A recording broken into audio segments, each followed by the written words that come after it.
Hello and good morning, everybody. I'm here today with Sebastian Starzynski, founder of TakeTask. Just to give you some background information, TakeTask were the winner from our March event, our first ever virtual event. So I'm acquainted with Sebastian. Nice to have you here again with us. How are you Thank you today? very much. I'm fine. It's a nice, almost rainy day, so good for plants.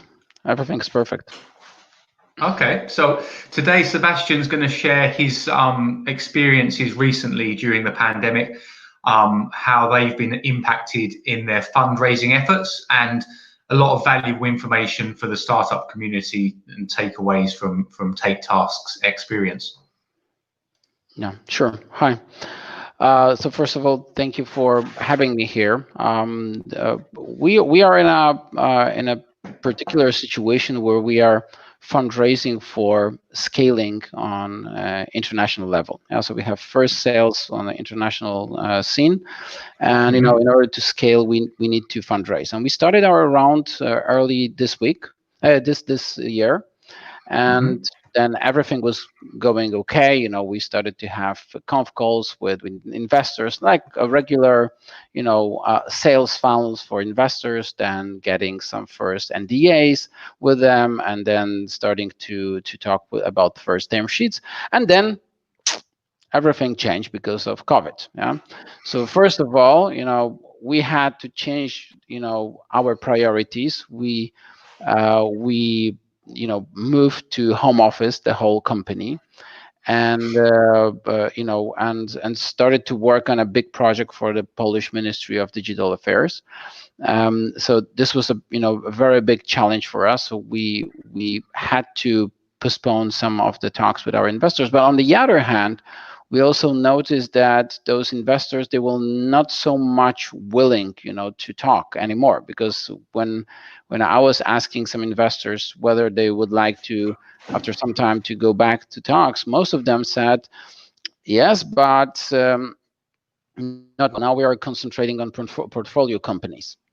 So it was like first, oops. It won't be so easy to raise money, because you always assume that when you have sales, then attraction, then it should be quite easy.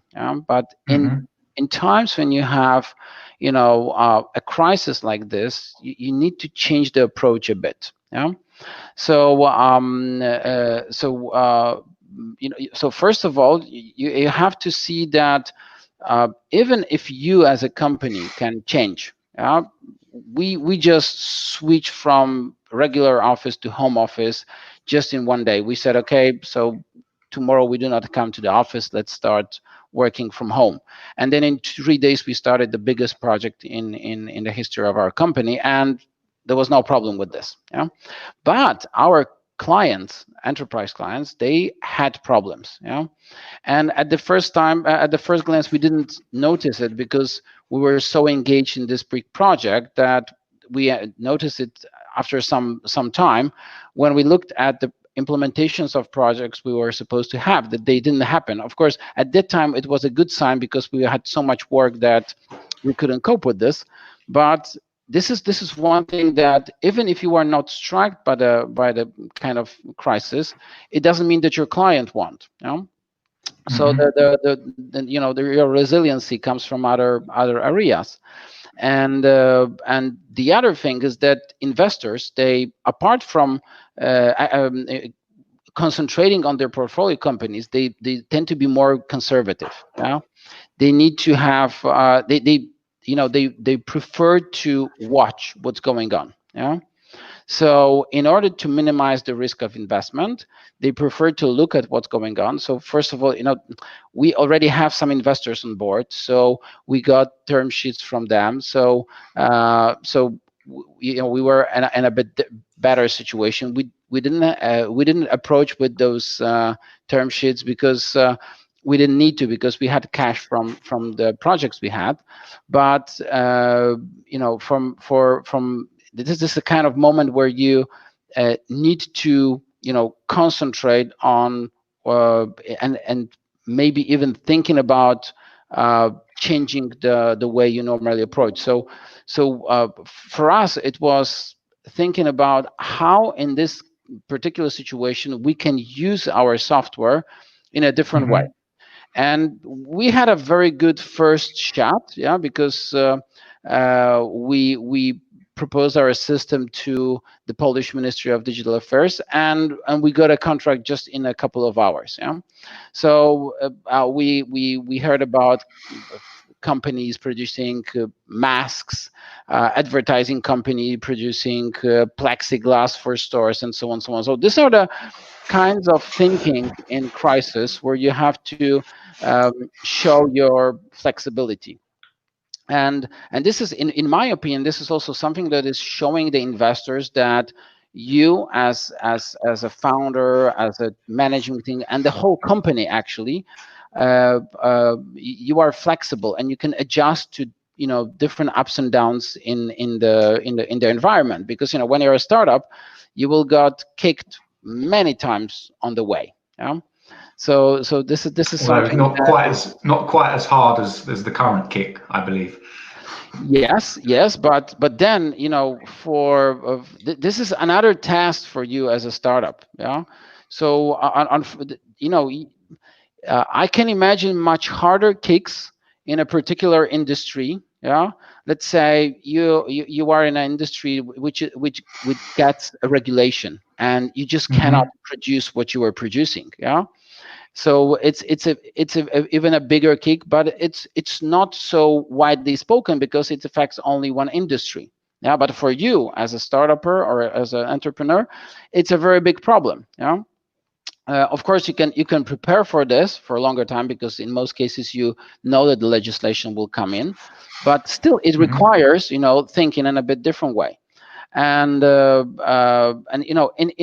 in normal times, yeah, the good strategy is focus on the core, yeah, of your product and explore this core, concentrate on sales and doing whatever it takes, to build this core product. But in this particular circumstances, when really everything is upside down, you need to concentrate on the opportunities. Yeah, not to concentrate on the problems, but to concentrate on the opportunities, because this is something what after some time the investors will look for. Yeah. So what companies took advantage of the situation and not only survived the crisis, but maybe even thrived during the crisis. So so this is how we the quarantine monitoring app wasn't the only project we started within the last 4 months, but it's like test in order to fail fast with the project. So you do not want to invest too much resources in this time, but you need to see you need to check out with the market what can be a good shot in this given. So we had something like 4 or 5 different projects. Some of them are still in consideration with some clients. Some of them failed. One of them was successful. Yeah, and it gave us a good boost for this. So this is generally how I think that you should approach. You should simply really think about concentrating on sales and of finding the way to cope with this given situation, because investors, they always concentrate on sales. Yeah, so if you had sales, you will have investors, and in this particular moment there was like a 2 or 3 months situation where the investors were much more conservative. So it wouldn't be a good idea to concentrate on investors at that time. But now they are already recovering from this shock. Now they are already looking for startups that can be a good opportunity for investment. And when you speak about the investors that you've dealt with, are they primarily based here in Poland and Central and Eastern Europe, or are you dealing with international investors as well? So mostly European investors. Yeah. So part of them are from Poland and CE, but a bigger chunk of them are from Germany, UK, some of them from France also. So we, as we are now trying to get the round for international expansion, having international investors would help us really significantly. So this is so we have our investor, which will be a co-investor in the investment. So we will have a Polish investor in the round. We also talk with several Polish investors that could also be co-investors. But the best case scenario would be to have investor from some European country. Mm-hmm. So to assist you in taking TakeTask across Europe, yeah. Yeah. So it's too early for us to go to US. We talk Mm-hmm. with some US investors, but it's more like it will be interesting for the next round. Once you have multiple implementations in several countries. We now do tasks for a big global company in Canada for the global procurement. So in a couple of months we should already have some clients in North America. So then it will be a good use case for investors from North America with the next round. Okay, so have you got any current customers that are also investors into TakeTask? Rather partners. So we have one Japanese company which is an angel investor, and they are also our partner, and they are selling TakeTask in Japan. So it's rather this way. So we have two financial investors, and we have quite a big group of angel investors, because we did have crowdfunding at the beginning of our company. Mm-hmm. So this is over 120 investors if you sum up all the individuals from this crowdfunding and the later rounds. So but it's for example, we were also in Orange Fab. It wasn't an equity investment; it was like a acceleration program.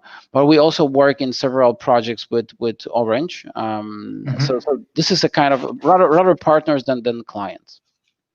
Okay. And would you say that, from my perspective, what's helped you get through this crisis has been your strong customer base and concentrating on the sales process, yeah? It was not really the client base, because with the first 2 months, clients almost all, shut down all new projects, so all the implementations are on hold. Now for the last month, they are rushing, and we are closing a few implementations. But for like mid-March to mid-May, it was really much on hold everywhere.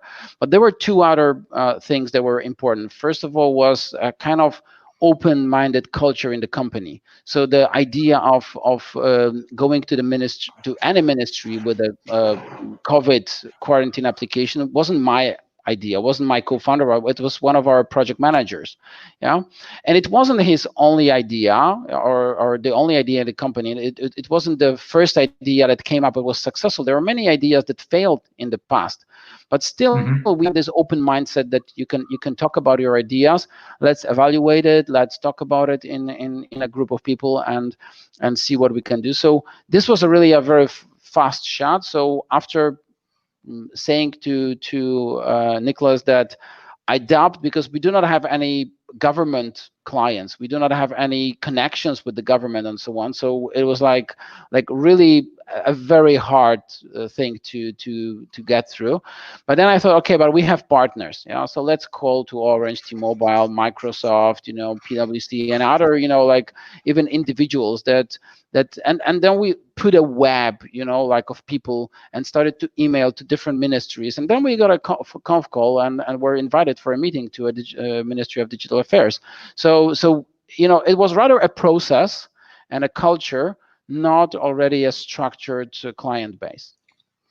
Okay, no, but it's your story of the last, certainly since we were together during our March event, it's really inspiring. And a lot of the startups that are watching now, I'm sure this might be the little boost they need to to keep themselves going and to stay optimistic, because To be honest, I had a chat yesterday with an Israeli guy, very well known in the ecosystem in Israel and across Europe and Central and Eastern Europe.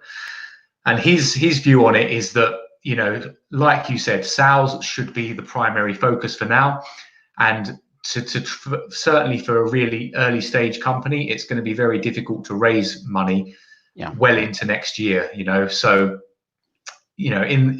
from your perspective as TakeTask, it's going to be a lot easier because you do have a strong client base and, recurring revenue. So I believe that the follow-on investment won't be such a difficult. We are we have cash flow till the end of the year. Yeah, so from our perspective, it's much easier situation. But still, when you are a I would say pre-sale startup, then it will be really hard. Yeah, if you already have a product on the market, you can really think about very quick adjustments, also changing in communication, how your product can help in the current situation. Yeah, so it's also a communication matter that you try to put, it's not being aggressive in this, but you can put it into, because a lot of people, they are looking for systems, products that can help them in a current pandemic. So if you can tap into this need on the market, this potential, then and it's really about looking for opportunities. I know it sounds so normal for startups, but in this particular case, you have to look out of the box. Yeah, so you have to look at other ways of using your product, your people, your tools or whatever. So you have to broaden your scope of thinking. I know it's against all the rules that investors like, focus, and I believe in this focus, but it's not the normal times. Yeah, so for the last 2 months we weren't very focused. Now we go back to our core. We go back to marketing. We go back to implementation. At the first moment where the pandemic struck, we really try to be very open-minded. Yeah, well, absolutely. It's really, I'll say again, it's an inspiring story that TakeTask has battled through this, and you look set to really, come out of this much stronger in the coming months. Yeah, I believe, yes, that we are stronger. Yeah, but of course, it doesn't mean that we will be better off without the pandemic. Yeah, we with the current product we had. Yeah. We already had a lot of implementations on the way, and they were postponed. Like for example, the global test for one of the companies in Canada, it was supposed to start in 1st of April, and it was postponed. And the same in South Africa, the same in Hungary. There were already ongoing implementations. With now they start to go. We start the project in Canada in like 1 or 2 weeks. We are now shipping, the smartphones, and everything is already set. The same in South Africa. In Hungary, it starts in July. So it's all recovering slowly. But what is interesting, that some of the clients that previously, before COVID, they were very interested in implementing, now they have very hard problems. And I think that some industries will recover faster, and there will be a much better potential. So we are also looking at what industries to approach more aggressively, and which ones to approach less aggressively. So we are now working also on our marketing and growth hacking plan. Okay, so I guess there'll be some updates for, how do you communicate any updates that you issue from the company? Do you have like a regular blog or newsletter, etc.? We are a too small company for this, honestly. Okay. So we have and we feel that it would be suboptimal at this level. So we rather go for growth hacking. So we have really an extensive plan, which we are now executing, of targeting specific personas in different industries in different countries with different landing pages, with different content like films, and so we are really concentrating on sales, not on buzz. So this event like this is more like buzz. It's a kind of also PR for us.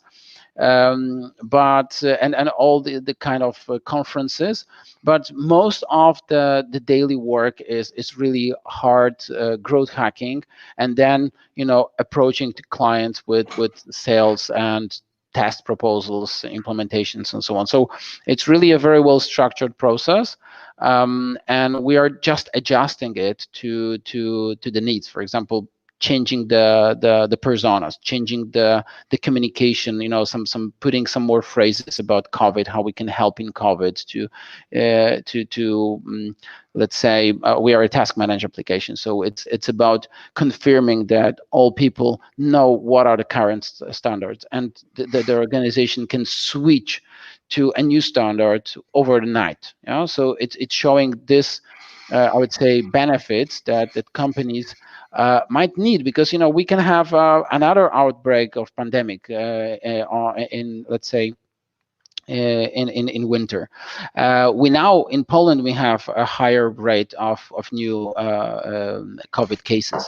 So the scenario can be very different. They can be, so there was opening of the industry of the economy. Now in Poland we can face another closing of the economy. We don't know what will be the situation. So we have to be agile. We have to see what's going on and adjust our communication to it. Super. No, really, really great to hear, Sebastian. And hopefully I'll see you at our event on the 25th. Sure. Would be nice to get TakeTask's presentation there again. So sure, great. Thank you very much. Okay, thanks, Sebastian. Take care. Thank you. Bye-bye. Cheers. Bye-bye.